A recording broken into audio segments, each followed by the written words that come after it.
It's the Forever Knight-Athon. We're recapping and reviewing every single episode of Season 1 of the 1990s Canadian police procedural about a vampire detective taking a bite out of crime.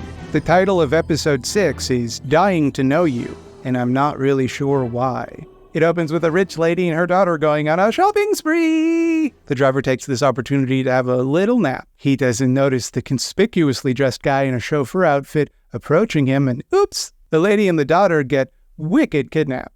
This is a case only Nick Knight can solve, and you might think he shouldn't be the one to solve it because he's a homicide detective. Homicide detectives typically work homicide, not kidnapping, but consider he's also a vampire. Anyways, the police wouldn't even know this kidnapping happened except that a psychic named Denise, who had consulted with them in the past, saw it in a vision that she had while she was, and this is not a joke I'm making, while she was jazzercising. This show was made in the 90s. Denise is, of course, brought onto the case to consult, and pretty much everyone is on board with her whole thing, like immediately, except for the father/hubbo of the kidnappees, a wealthy philanthropist who does, quote, good work with the Human Touch Foundation. A real kind-hearted guy, best kind of guy. No need to be suspicious of him or anything he says or does. Oh, and Skanky, of course, he's skeptical of Denise too. So that's how you know it's the dumb guy position to be skeptical of Denise. Which is strange, right? Because in real life, all psychics are frauds. You'd think that people would need to be won over, but no. They're just like, oh, you're psychic, cool. So what are your psychic powers telling us?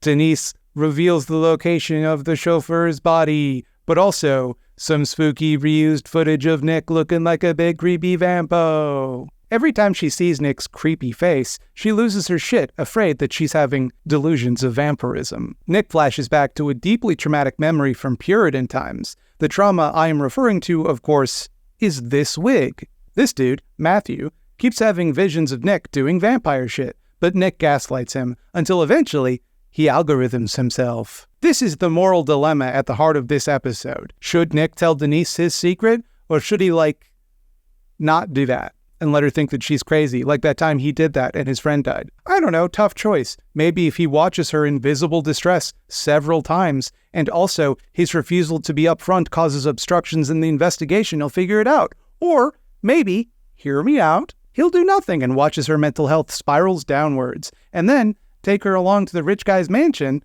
and let her root around with all of his stuff to see if she gets any visions. That's a pretty nice spread for a chairman of a charity. There's no rule that says people who do good work should have to live like paupers, detective. So what if he's got a big house? So what if Denise continuously has visions where he's yelling at and threatening his wife and daughter? I'm warning you, Jennifer, this stops now. Oh, I'd say that is up to you. Are you threatening me? Oh, look who's talking about threats. How can you be so two-faced? Just keep your nose out of my business. This guy seems cool. And besides, the big takeaway here is that Nick is scary. She runs away in terror, seeing more spooky Nick faces, and Nick's like, geez, what are you gonna do? Uh-oh, wife's dead. Yeah, Nick, you can scratch one of the missing persons off your list. Oh, no. Yeah, Jennifer Hedges. That's 2 down, 1 to go. Not looking good for the old police department, especially because Skanky blabs to the press that they're using a psychic, and the rich guy doesn't want them on the case anymore, because he's so upset about how they've handled the case, and for no other reason than that. Denise calls Stonetree to tell him that she can't work this dang case anymore. It's this case, and Hedges, and your detective, Nick. Nick, what's he done? It's nothing he's done. I just can't keep my sanity and stay on this case. And that finally convinces Nick to let her in on his little secret of being a vampire. This is what I am. But she thinks that's pretty cool. It's a huge relief. At least I haven't gone crazy. I might have instead been scared. Don't worry, this will not be a conflict. They tail the hubbo to a meeting with the kidnappers, and wouldn't you know it, it turns out that hubbo orchestrated the wife and daughter's kidnapping, so they couldn't tell nobody that he'd been embezzling money from his charity. What a twist. Denise gets involved, but beefs it. So I know this is maybe the obvious joke, but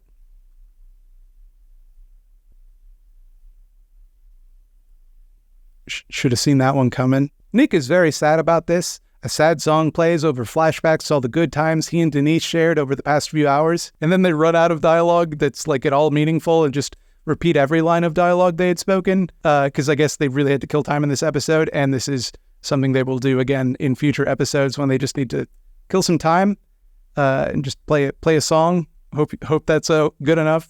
This is the most forlorn we've ever seen Nick over losing someone, despite the fact that, and this is true, at least one woman that he had a romantic relationship with has died in every episode so far. I guess he's got plenty of room in his fridge anyway, so why not?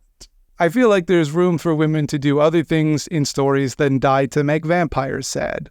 That being said, I don't care about Denise. I'm glad Denise is dead, because otherwise, all I'd be able to think every episode is, hey, why don't you get that psychic to solve this case for you? Get her little hands all up on that corpse and let her do her brain magic. Get the psychic on this one. You introduce a psychic in episode 6, you gotta kill her off. That's the only way around it. But in this episode's defense, it's heavily implied that Skanky's wife Myrna, or Myra, or some old lady name, is cuckolding him, which is what he deserves after his attempts at infidelity in episode 3. Your wife was out tonight, wasn't she?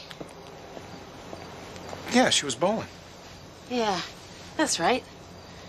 Bowling. Listen, honey, is there something that I should know? And he's just generally grousing about his wife all the time, how she makes him eat healthy, and it's so yucky. So all winter long, I'm eating watercress, bean sprouts, low-fat yogurt. You ever eat low-fat yogurt? Come to think of it, I've never seen exactly what you do eat. Buddy, it's the new year. Everybody's eating healthy. I've eaten a kale salad every fucking day this week, and I hate kale. I eat it because I'm a grown-up. I need the yucky vitamins. Oh, what is this? Oh, God. What is this?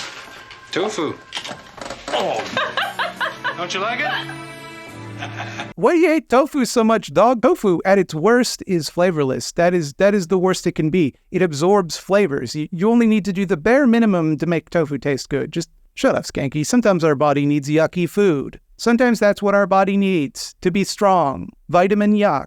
And in life, how does one appreciate delicious things without experiencing yucky things? How could we, for example, appreciate the episodes of Forever Knight that have LaCroix in them if we didn't have episodes like this that tragically don't feature him and are therefore without any value? Easily. It's always easy to appreciate LaCroix. Tomorrow, Nick is summoned to testify at a trial, but on account of he's a vampire, he can't go out at daytime. Shit, man, what are you gonna do? Buy, like, a parasol or something? Probably not that. Let's find out. And I'd like to thank the people who will forever be my knights over at patreon.com/scaredycats.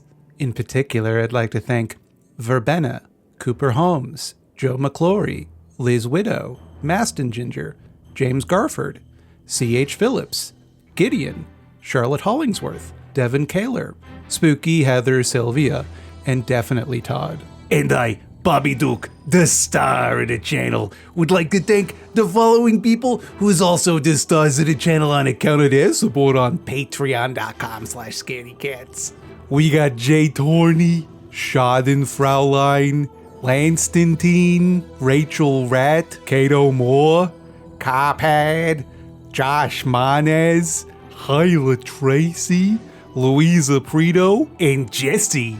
Well, can you believe the shenanigans Nick Knight and his pals got up doing this one? Hey, we're gonna keep going all January, baby. You wanna get these videos a day early? Go on over to Patreon. Oh, wait. You can just wait. I mean, how bad do you need it,